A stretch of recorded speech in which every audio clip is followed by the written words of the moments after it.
Hey friends, welcome to another Monday in Motivation, and I hope that you're doing well. This is the final Monday of April, and as we look toward May in the coming few days, on Friday, I believe it is, it's continues to be an interesting time in the world.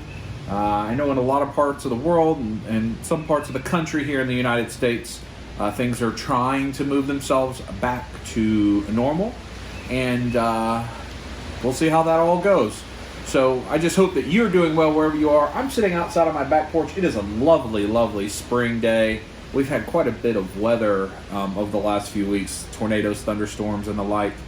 And now it's just a nice, breezy spring day. I thought I'd spend a little bit of time outside and chat with you here on the back porch. Cleaned off some of the pollen, but there's still some I got to clean off. But the thing I wanted to talk about today, I heard as I was listening to service this morning, a phrase that really caught my attention.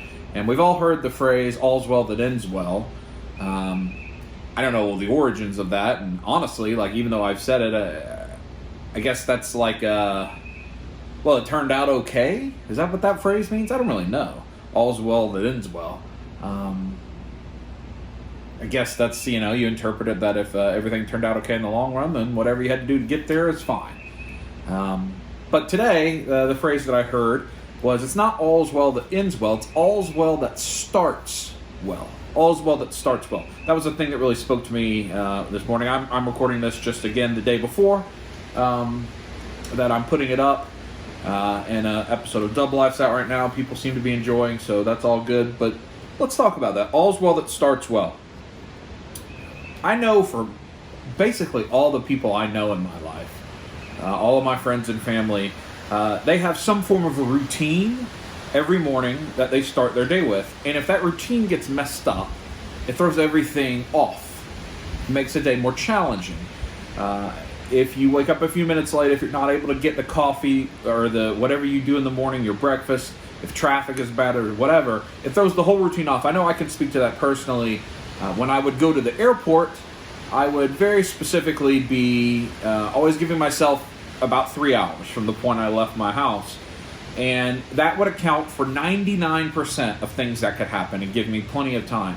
Every once in a while, and even at 99% of the time, as many times as I go to the airport, a time or two a year, there is a situation where traffic is really, really bad or something happens that makes it where I don't quite have enough time. And what happens in that is I'm late through security, I'm rushing to get my bag checked, I'm late to get on the plane, I'm stressed out. It makes the whole thing a negative experience. Even though my outcome was the same as it always would have been, because I started poorly, the rest of it went poorly.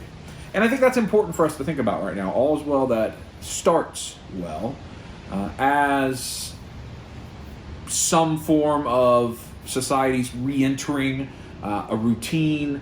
It's not going to go back to the old routine like I talked about last week. We're going to look forward.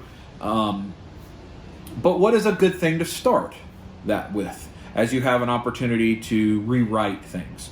What's a routine that's good for you to start each day? To start your work week, to start your weekend. Those can be different. For me right now, and for all of this year really, it's been physical start. I try to do some of my exercise first thing in the morning, right away, and I also try to drink about a half gallon of water pretty early in the first couple hours of the day. I'm trying to drink a gallon of water every day. But that's a thing that I need to do.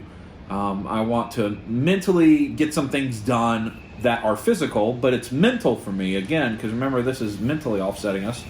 And that starts my day good, even on the weekends. That's what I try to do right now. That's just where my mindset is.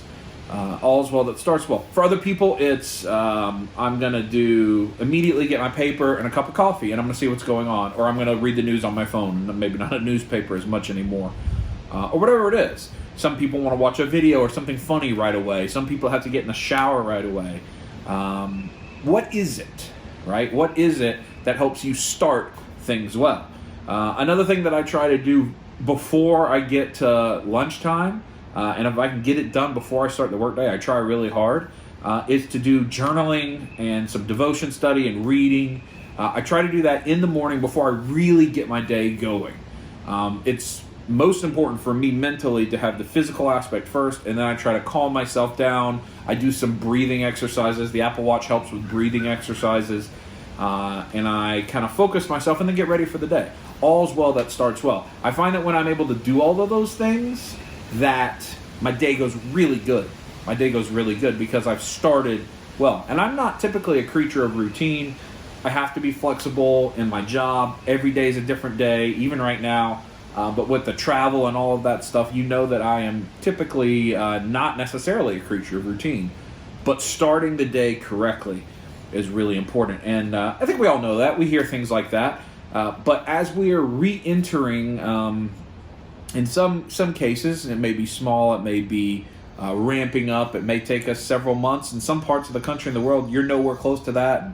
And I understand that, and we all need to continue to be safe and unselfish. Think about other people, despite what's going on right now. But whatever it is, what are you doing, or what could you start to do at the beginning of your day, at the start, to make sure that things go well, to make sure that everything is well? And how do you prioritize that? How do you make sure that no one else gets in the way? That is the time I am most selfish with. I try to be a very selfless person. I try to be a generous person. But that very first things I do in the morning, I am selfish with it because I know I need to do it to be the person I want to be all the rest of the time. Because I need all to be well, so I need it to start well. For instance, I do not put Animal Crossing into the Switch until I've done the Ring Fit adventure. That's just my rule. And at the end of the day, when I'm done playing Switch, whenever that is, I put Ring Fit back in. So I'm not tempted to play something else other than the thing I know I need to do every day. So all's well, that starts well. That really spoke to me today. I think it's good for us as we start, as we're on the approach to getting back into whatever life is going to look like now. And so I challenge you to think about, like, what is it that could help you start?